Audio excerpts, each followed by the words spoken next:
Bonjour à tous. Prions.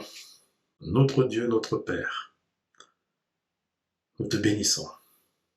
Et maintenant que nous prenons un temps pour écouter ta parole là où nous sommes, nous te prions de nous rejoindre dans notre cœur pour nous donner de saisir ta volonté. Ce qui est bon et utile pour nous, pour que nous puissions faire un pas de plus avec toi et être agréable dans notre marche. Au nom puissant de Jésus-Christ. Amen. Alors les amis, on veut du concret. Fini les blabla, on veut des actes forts qui vont nous sortir de là.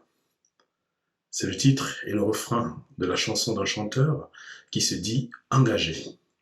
Engagé pour la justice sociale et contre la pauvreté de ses compatriotes.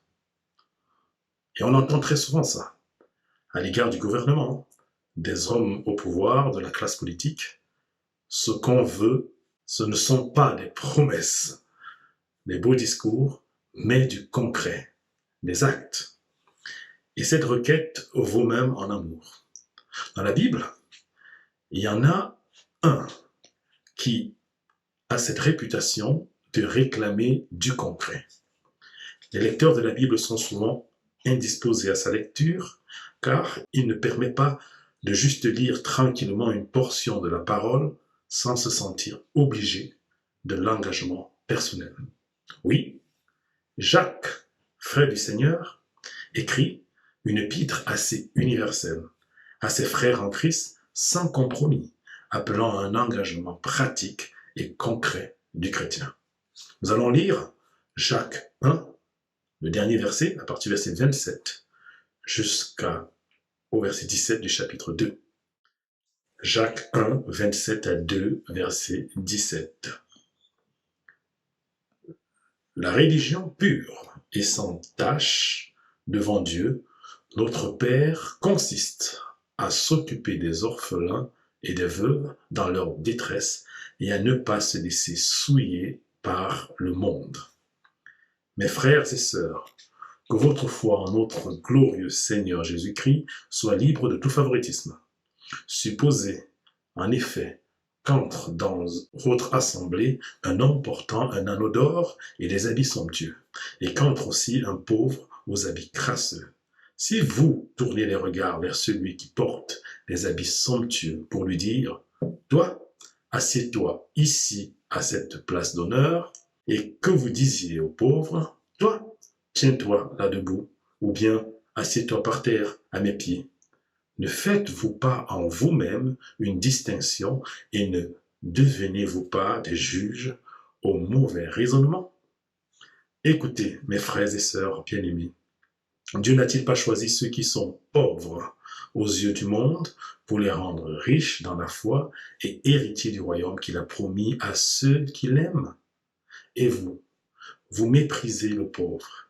N'est-ce pas les riches qui vous oppriment et qui vous traînent devant les tribunaux?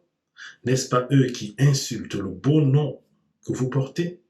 Si vous accomplissez la loi royale d'après l'Écriture, tu aimeras ton prochain comme toi-même, vous faites bien. Mais si vous faites du favoritisme, vous commettez un péché, la loi vous dénonce comme étant coupable. De fait, la personne qui obéit à toute la loi, mais qui pêche contre un seul commandement, est en faute vis-à-vis de l'ensemble. En effet, celui qui a dit « tu ne commettras pas d'adultère » a aussi dit « tu ne commettras pas de meurtre ». Si tu ne commets pas d'adultère, mais que tu commets un meurtre, tu es coupable d'infraction à la loi. Parlez et agissez comme des personnes appelées à être jugées par une loi de liberté, car le jugement est sans compassion pour qui n'a pas fait preuve de compassion. La compassion triomphe du jugement. Mes frères et sœurs, que sert-il à quelqu'un de dire qu'il a la foi s'il n'a pas les œuvres? Cette foi peut-elle le sauver? Si un frère ou une sœur sont nus et manquent de la nourriture de chaque jour, et que l'un de vous leur dise « Partez en paix, mettez-vous au chaud et rassasiez-vous », sans pourvoir à leurs besoins physiques, à quoi cela sert-il? Il en va de même pour la foi. Si elle ne produit pas d'œuvre, elle est morte en elle-même. Ici s'arrête le texte biblique. Jacques pose la question de la réalité de la foi que nous professons. Il n'écrit pas à une communauté spécifique comme Paul, mais aux Juifs convertis à Jésus-Christ et dispersés, comme l'Épître aux Hébreux, par exemple.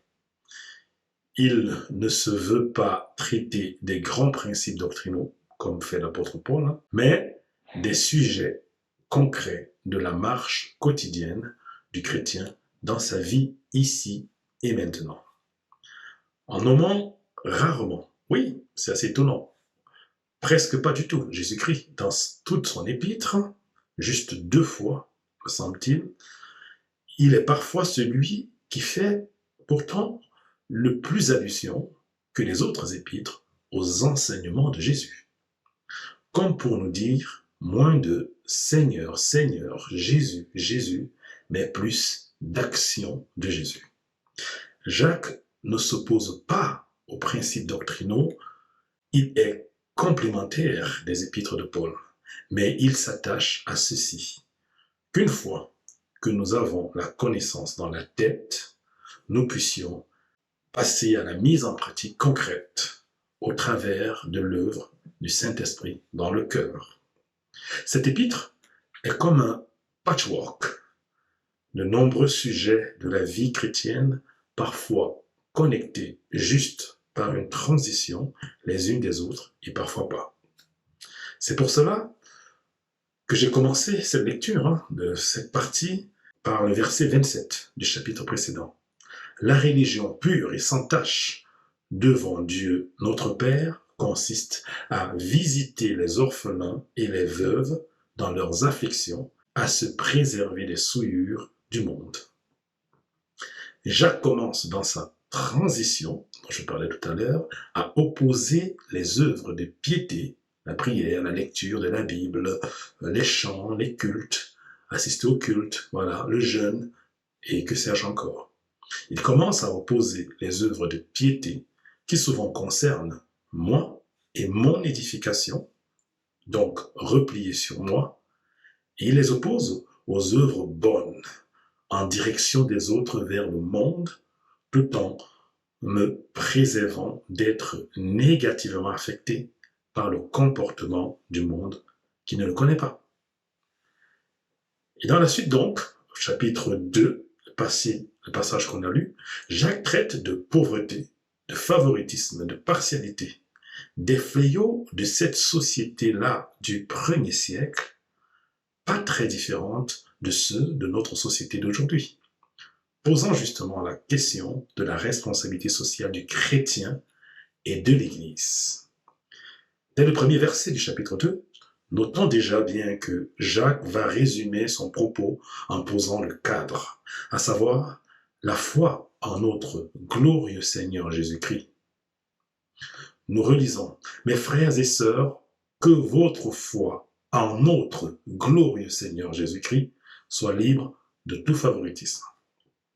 C'est intéressant de se rappeler que Jacques est le frère de Jésus, mais ce n'est pas la raison pour laquelle il évoque Jésus-Christ, mais bien pour ce qu'il est Jésus-Christ, son glorieux Seigneur et le nôtre.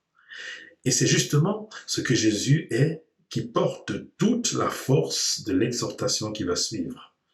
Qu'il n'y ait pas de partialité dans l'expression de la foi de ceux qui sont en Jésus-Christ. Le favoritisme, l'acception des personnes, comme disent d'autres versions, prendre en compte les apparences des gens pour les considérer, la partialité, sont contradictoires au caractère de Dieu. Son impartialité fait partie de sa grandeur, de sa gloire. Quand on lit Deutéronome 10, verset 17, en effet, l'Éternel, votre Dieu, est le Dieu des cieux, le Seigneur des seigneurs, le Dieu grand, fort et redoutable. Il ne fait pas de favoritisme et n'accepte pas de pot de vin. Les adversaires du Seigneur diront, oui, les adversaires du Seigneur diront, Maître, nous savons que tes paroles sont vraies et que tu enseignes le chemin de Dieu en toute vérité, sans te laisser influencer par personne, car tu ne regardes pas à l'apparence des personnes.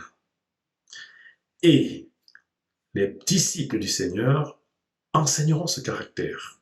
Pierre dira dans Actes, en vérité, je reconnais que Dieu ne fait pas de favoritisme. Jacques veut aller plus loin. Il veut du concret, l'application de ce caractère de Dieu dans la vie du chrétien. Alors, jusqu'au verset 7, qui constitue à peu près la première partie de notre partage, il va illustrer comment les causes du dysfonctionnement social pourraient s'être invitées jusque dans l'Église, parmi les chrétiens, et comment cela est contraire à l'approche de Dieu. Et la seconde partie ensuite, du verset 8 à la fin, au verset 17 qu'on a lu, on va plutôt aborder le fondement de la responsabilité sociale du chrétien en s'appuyant sur 3 éléments clés. C'est ce qu'on va faire tout à l'heure. Revenons donc à cette première partie. À partir du verset 2, il dit « Supposez en effet qu'entre dans votre assemblée un homme portant un anneau d'or et des habits somptueux, et qu'entre aussi un pauvre aux habits crasseux. » Jacques reconnaît bien l'existence d'un monde déchu ayant établi une hiérarchie sociale, monde qui s'est inventé des rangs sociaux différents, mettant des gens dans des cases définies selon le système dominant. Il ne parle pas encore ici d'injustice ni de l'auteur de cette situation, mais de la situation des hommes eux-mêmes tels qu'ils nous sont présentés, tels qu'ils viennent à nous, tels qu'ils sont présentés aux chrétiens, à l'Église. Oui, la première question posée n'est pas qui est responsable du chaos, mais que fait l'Église face aux femmes et aux hommes dans le chaos. Au verset 3, si vous tournez les regards vers celui qui porte des habits somptueux pour lui dire « Toi, assieds-toi ici à cette place d'honneur », et que vous disiez aux pauvres « Toi, tiens-toi là debout », ou bien « Assieds-toi par terre à mes pieds », ne faites-vous pas en vous-même une distinction et ne devenez-vous pas des juges au mauvais raisonnement? Oui, nous nous insurgeons souvent en juges des autres dans nos pensées. Malheureusement, de mauvais juges. Oui, parce que le bon juge, lui, Dieu, ne juge pas à l'apparence mais au cœur. Les questions pour être posées directement sont quel accueil faisons-nous à ceux qui entrent dans la salle de culte?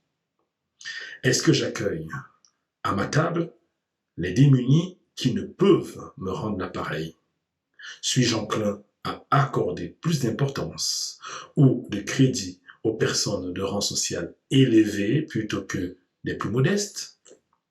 Ceux qui, par la grâce de Dieu, excelleraient par exemple dans un don spirituel, ne seraient-ils pas enclins à mépriser d'autres croyants? Comme déjà vu dans certaines églises malheureusement en crise, ton avis ou ton vote en assemblée générale ou en conseil suit-elle celle du grand donateur, pourvoyeur, à ne pas perdre? Il y a bien des manières d'être partial, d'exercer du favoritisme. Et c'est contraire à l'approche de Dieu. Au verset 5, écoutez mes frères et sœurs bien-aimés. Dieu n'a-t-il pas choisi ceux qui sont pauvres aux yeux du monde pour les rendre riches dans la foi et héritiers du royaume qu'il a promis à ceux qui l'aiment? Dieu opère donc une distinction. Mais la distinction qu'il fait, c'est pour élever, non pas selon le système de valeurs du monde, mais selon celui de son royaume. Aussi valable soit-elle, il ne s'agit pas de discrimination positive, comme on entend souvent parler. Discrimination positive dont le bonheur est d'être reconnu par sa conformité au système dominant. Dieu vient plutôt confondre le monde dans son système de valeurs déchu. Il y prend le pauvre, le faible, celui que l'on méprise pour en faire un riche, non pas de ce monde, mais dans son royaume. Non, Jacques n'est pas en train d'annoncer ici un évangile de la prospérité matérielle, mais on pourrait peut-être encore dire plutôt de la prospérité spirituelle. Et vous, au verset 6, vous méprisez le pauvre. N'est-ce pas les riches qui vous oppriment et qui vous traînent devant les tribunaux? N'est-ce pas eux qui insultent le beau nom que vous portez? Jacques ne fait pas là de l'anti-riche primaire. Il évoque le riche qui, par son pouvoir, écrase les autres et ne s'active pas à sortir les autres de la misère, mais au détriment des autres, essaye plutôt de posséder toujours plus, comme il évoquera d'ailleurs dans le dernier chapitre de ce livre, au chapitre 5. Et ceci peut suggérer non pas seulement une question de pauvreté, mais avec son pendant souvent lié dans notre société, l'injustice sociale et l'injustice tout court. Et il faut le reconnaître, c'est un des plus grands défis de nos sociétés dites modernes, la pauvreté et l'injustice sociale. Et les hommes tentent d'y répondre par de nombreuses politiques parfois faites plus de slogans de croissance économique et de promesses de justice sociale que d'actes concrets, aboutissant à des échecs et des déceptions. On en connaîtra encore bientôt avec les élections présidentielles qui vont s'ouvrir. Face à l'échec du politique, de nombreuses œuvres humanitaires et sociales tentent de prendre le relais sans qu'il y ait pour autant moins de besoins aujourd'hui qu'hier. Comme écrivait bien quelqu'un, face à la pauvreté et aux injustices sociales, nous sommes confrontés à diverses tentations. La tentation de ne rien faire et de nous détourner de celui qui est dans le besoin. La tentation de nous engager pour calmer le sentiment de culpabilité. La tentation de nous réfugier dans l'accusation des autres. C'est la faute des gouvernements, des multinationales, des riches, ou bien même encore, c'est la faute des pauvres eux-mêmes. L'action sociale vise à répondre aux dysfonctionnements qui se produisent au sein d'une société humaine et qui affectent ses composants les plus fragiles, en particulier les personnes et populations qui souffrent de la pauvreté et, ou bien encore, sont victimes d'injustice. On peut donc se poser la question, l'Église a-t-elle un rôle à jouer? Doit-elle avoir une action sociale? Et le chrétien, sur quoi repose sa responsabilité sociale? Et là, on va trouver trois fondements clés dans la deuxième partie. Après avoir évoqué l'absurdité de cette conduite partiale chez les chrétiens, face au monde qui vient à lui ou qui lui est présenté, il va maintenant évoquer les éléments positifs de motivation au fondement de leur identité de chrétien. Et j'y vois trois fondements de la responsabilité sociale des chrétiens. La loi royale, au verset 8, la loi de la liberté, au verset 12, les œuvres de témoignage de la foi, au verset 14. Commençons par la loi royale et la loi de la liberté. Si vous accomplissez la loi royale d'après l'Écriture, tu aimeras ton prochain comme toi-même, vous faites bien. Mais si vous faites du favoritisme, vous commettez un péché. Et il explique comment la loi dénonce cela. Et plus bas donc, on lira à partir du verset 12, « Parlez et agissez comme des personnes appelées à être jugées par une loi de liberté, car le jugement est sans compassion pour qui n'a pas fait preuve de compassion. La compassion triomphe du jugement. » La loi royale et la loi de liberté, c'est comme le pile et face d'une pièce de monnaie. La loi royale, c'est celle à exercer envers les autres, et la loi de la liberté, c'est celle qui est appliquée à moi-même. La loi royale, pour celui qui aime Dieu, la loi royale, conforme à toute l'écriture, telle que annoncée depuis les 10 commandements, on la trouve, les derniers, les 10 commandements, résumée et accomplie par Jésus-Christ dans l'Évangile, rappelée dans les épîtres aux Romains, par exemple, c'est, après bien sûr l'amour de Dieu, aimer son prochain comme soi-même.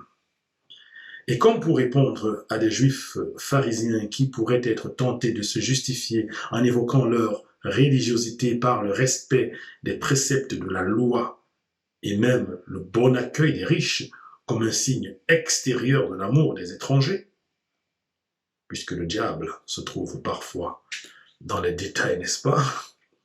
Il va prendre, Jacques, des exemples dans le décalogue, justement, des lois envers le prochain pour montrer l'absurdité de l'application de la loi sans un cœur attaché à l'esprit de la loi, la volonté de Dieu, la loi royale, l'amour du prochain. Oui, l'amour du prochain. Cette loi royale implique une responsabilité sociale du chrétien. Il ne s'agit pas ici uniquement de l'amour des frères en Christ. Amour des frères en Christ qui est beaucoup plus exigeant d'ailleurs, et que l'on trouve plutôt dans un commandement par exemple de Jésus-Christ qui dit « Aimez-vous les uns les autres comme je vous ai aimé ».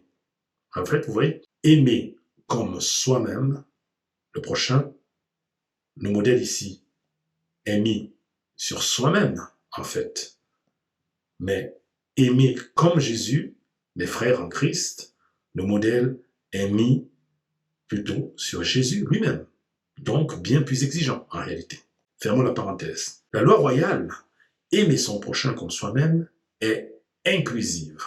Elle ouvre la porte de l'Église, elle ouvre les portes du cœur vers l'extérieur.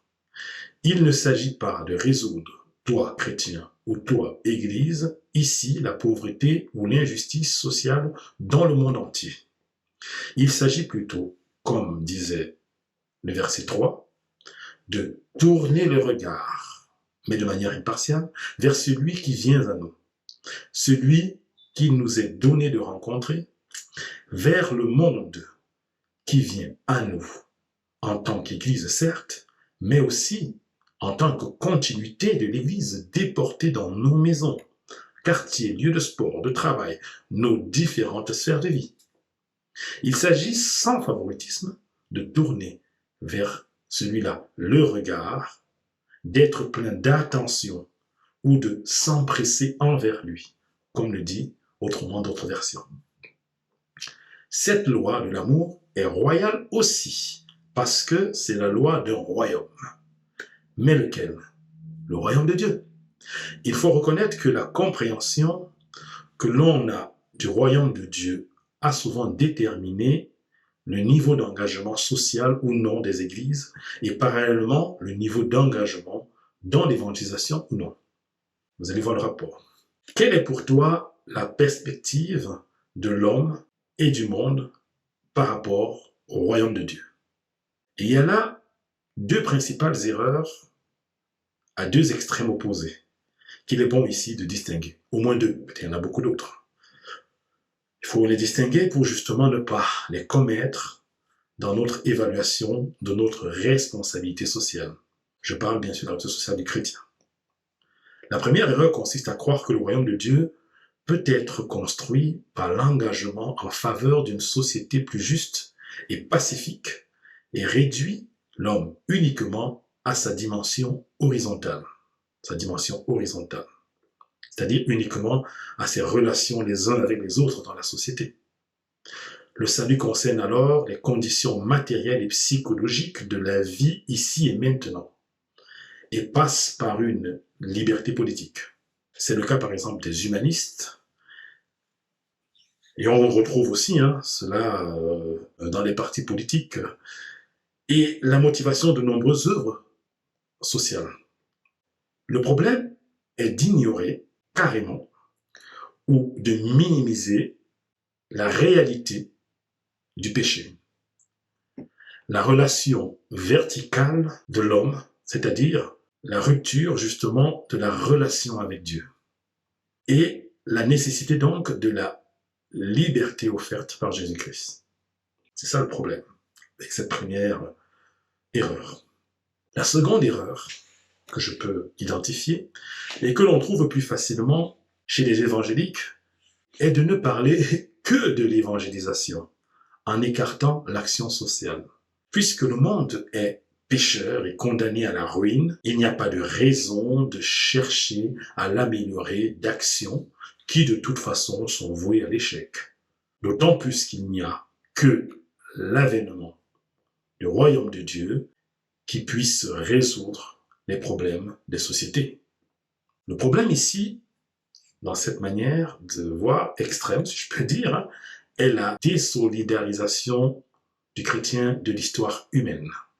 L'oubli que le monde est la création de Dieu, qui se maintient en vertu de sa miséricorde, que le monde est l'objet de l'amour de Dieu, que le monde est le lieu où Christ, en venant sauver, bien sûr, mais en venant sauver, a nourri, a redonné dignité, a soigné, a réhabilité dans la société.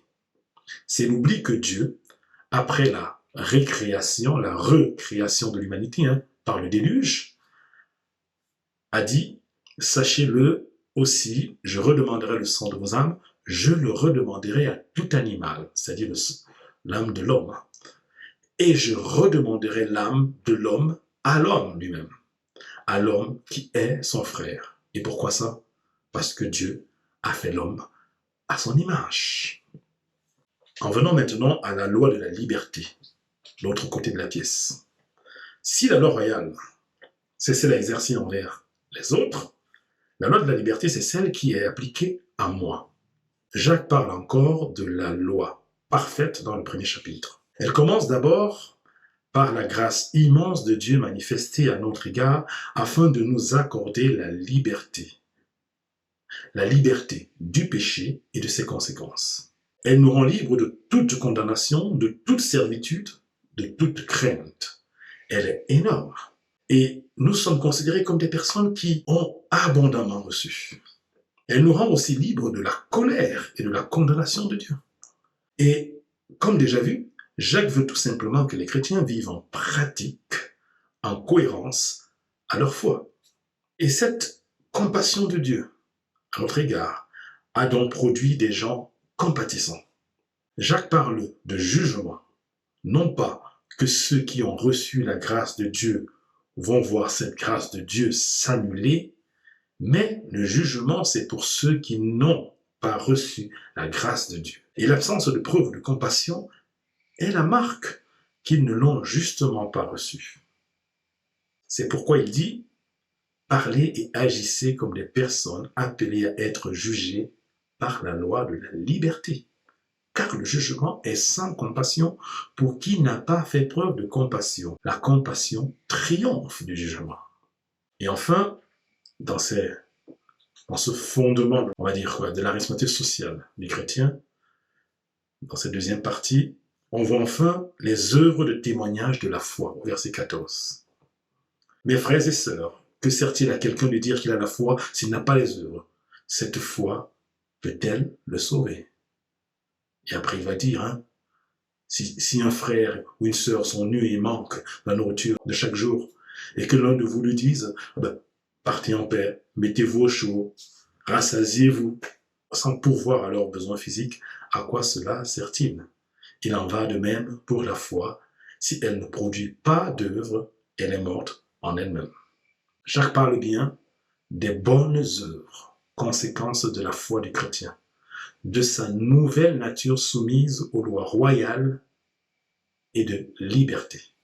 Il ne parle pas des œuvres de piété, rappelez-vous, verset 27, ou des œuvres spirituelles. Ce n'est pas de ça qu'il parle. Il ne parle, bien entendu, pas des œuvres de la loi de Moïse, mais il parle des œuvres pratiques dans la vie des gens du monde. Il ne s'agit pas d'œuvres de témoignage de notre foi à Dieu. Dieu n'est pas ici, on ne va pas témoigner notre foi à Dieu, car Dieu sait déjà notre foi. Mais il s'agit des œuvres de témoignage de notre foi au monde, qui lui a besoin de voir, au-delà des mots, la foi en Jésus-Christ en action. En abordant ce passage de la lettre de Jacques, nous avons pu questionner notre responsabilité sociale en tant que chrétiens et en tant que communauté. Il reconnaît la distorsion de ce monde et les maux de cette société que sont la pauvreté et l'injustice sociale, mais ne nous assigne pas cette responsabilité de supprimer la faim et la misère dans le monde. Nous sommes exhortés premièrement à ne pas reproduire les ségrégations et modèles du monde, mais de rester une Église vivant l'Évangile, et donc ouvert au monde pour l'accueillir et aimer les hommes et les femmes marginalisés dans la société, dans le but de les conduire au salut en Jésus-Christ. Nous sommes donc appelés à entreprendre notre action sociale, me semble-t-il, dans la société, au-delà de l'Église, comme un témoignage en acte de notre foi. Par exemple, en se conduisant de manière juste envers tous, pour être un peu plus concret, surtout ceux qui sont les plus fragiles et vulnérables, en partageant avec les autres, en priant pour le pays, ses compatriotes et ses autorités, en faisant des choix de consommation en faveur justement de la justice sociale, en signant par exemple une pétition, écrivant à un député de sa région pour interpeller, en travaillant ou en s'investissant en tant que bénévole dans une association ou une ONG dont l'investissement est contre la pauvreté ou la justice sociale. Et que sais-je encore. Mais sans jamais perdre de vue que ceux que Dieu nous donne de rencontrer, de côtoyer, de vivre avec, sont appelés à être sauvés du péché et de la condamnation uniquement en mettant leur confiance en Jésus-Christ qui a accompli à la croix la seule œuvre parfaite permettant d'être sauvé. En conclusion, je vais tout simplement lire un texte que j'ai trouvé très équilibré. Voilà, il date des années 90. Voilà, tiré du journal Servir en l'attendant. Au nom du seul et unique Dieu d'amour qui combat le mal, à la fois nous annonçons l'Évangile et appelons les hommes à la repentance, et à la fois nous sommes solidaires des hommes travaillant avec eux au bien de la cité. Notre engagement social s'inscrit dans l'alliance en Noé, la récréation là, avec tout être vivant, et s'étend donc au-delà de l'Église, peuple de la nouvelle alliance. Mais en agissant ainsi, nous ne cessons à aucun moment d'être témoins de Jésus-Christ et signes du royaume auquel il nous a conviés. Avec donc tous les humains, nous sommes créatures de Dieu, bénéficiaires de sa providence et collaborateurs de son œuvre de préservation de cette terre jusqu'au jour du grand renouvellement.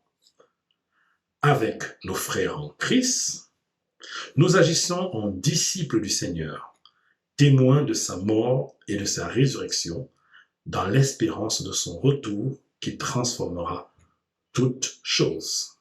Ce qui légitime notre engagement dans la société, sans qu'il s'agisse d'évangélisation, c'est notre appartenance à cette fameuse alliance en Noé, ce que Dieu dit à la recréation de l'humanité.